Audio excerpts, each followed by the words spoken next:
Hi guys, it's Sarah and I'm from the South by Texas State website, and today I'm going to be talking to Leanne Brown. She's going to have a session at the South by Southwest Interactive Conference, and she's going to be presenting about her book called Good and Cheap. Hi Leanne, how are you doing today?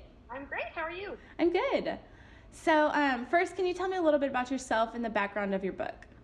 Sure. I'm Leanne. I live in New York City. I graduated from a program called a food studies program at New York University, and that's actually where this book began. It actually started out as my thesis project.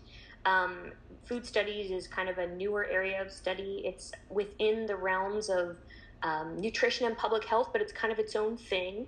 It's looking more at sort of taking a wider view of food, looking at the wider policy implications, the economic impacts, and the sort of studying the system sort of at a really high level rather than sort of how it breaks down in your body in the way that nutrition sort of looks at things.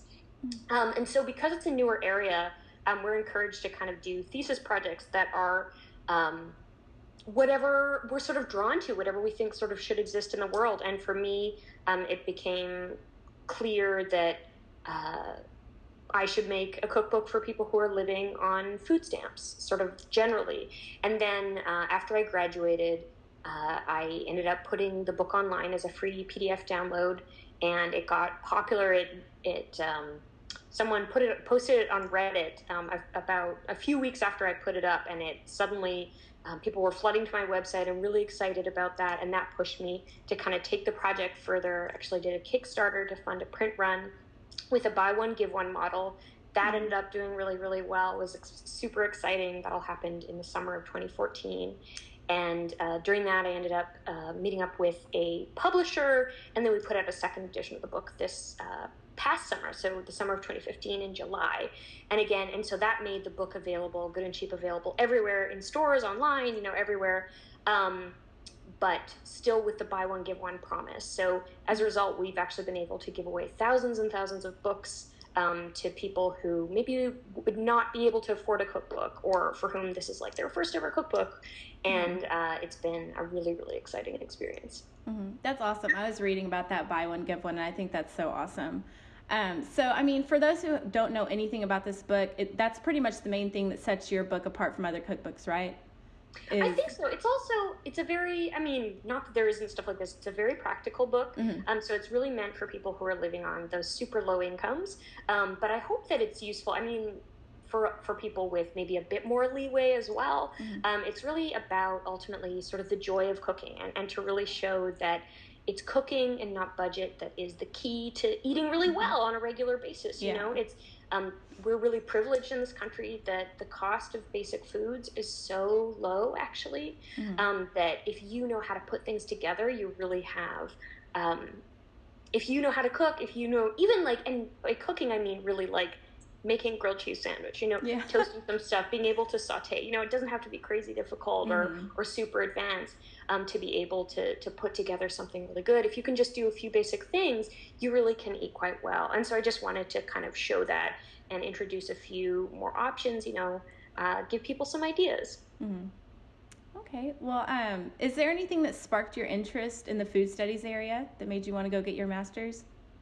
I wouldn't say there's nothing specific, but it's almost like it's what's been in my heart forever. I think I always wanted to work in food. I've been interested in it for as long as I can remember, but I always kind of thought that in order to work in the world of food, you had to become a chef. And I knew that I didn't really want to do that, much as I have huge respect for chefs. It's almost more like just too much work. My God.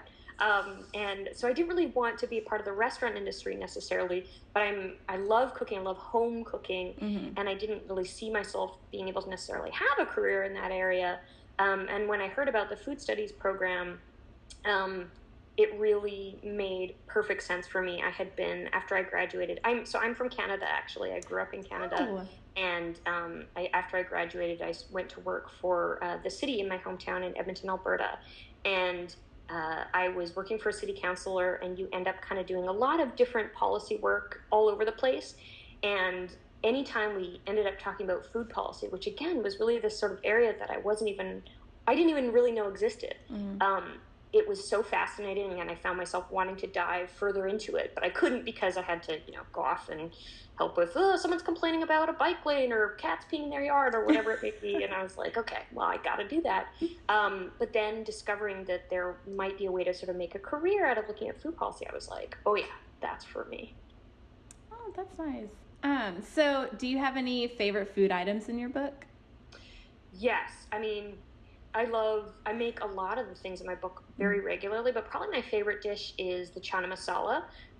It is a chickpea dish with basically in a spicy curry sauce. It's actually like a really traditional kind of Indian stew. And it's just one of my favorites for a lot of reasons. A, it's so quick to put together. It's incredibly comforting, especially at this time of year. We're waiting for a blizzard here right now. Oh, and no. it's wonderful to have like these super warm, wonderful things. It takes about 20 minutes to put together, and it's just so transformative. It's incredible the flavor that you can get into, just this simple, this very, very simple dish. And it also has these great memories because I used to eat it with, there was this one cafe when I was in university that sold a lot of Indian foods, and chana masala was sort of mine and my friends' favorites. And we were always like, oh man, how do we make this? And when I finally sort of figured out how to do it satisfactorily, I shared it with my friends, and I know they all kind of make it to this day, like all the time. And so that was like, it means like, it's like my first sort of feeling of progress and triumph with sharing recipes experiencing that feeling. I'll have to try that. I'm going to buy your cookbook. So I thought that I knew how to cook, but I don't. So, That's fun. And what made you want to come to South by Southwest Interactive? Well, I mean, who wouldn't want to? Like, South by Southwest, like, so cool and exciting. I honestly, it's extraordinary to me to have been invited, and that people want to hear what I have to say. I think it'll be such an interesting crowd of people to talk to, a little bit different probably than I talk to a lot of people working in public health and in working in emergency food and sort of food insecurity all the time. But I think this will be a really different audience, and I'm kind of excited to hear what everyone has to say. Okay. Do you have any plans after your book, like maybe a second book or anything? Yeah, I do. My publisher wants me to do a second book, and I have a lot of ideas, but haven't decided on exactly what it should be yet. And I'm actually working on relaunching my website with a few new features, and maybe doing some videos. There's all kinds of things in the works, so looking forward to it. But it'll all be sort of, the one thing that everything has in common is trying to spread, to show people, to try to convince people to try cooking. If it's not something you do regularly, here's a way to sort of break down, really, I want to break down as many barriers as possible to helping people to cook, and kind of combating some of those myths that say that this is difficult, or that you can't do it, or that it's expensive, et cetera, et cetera.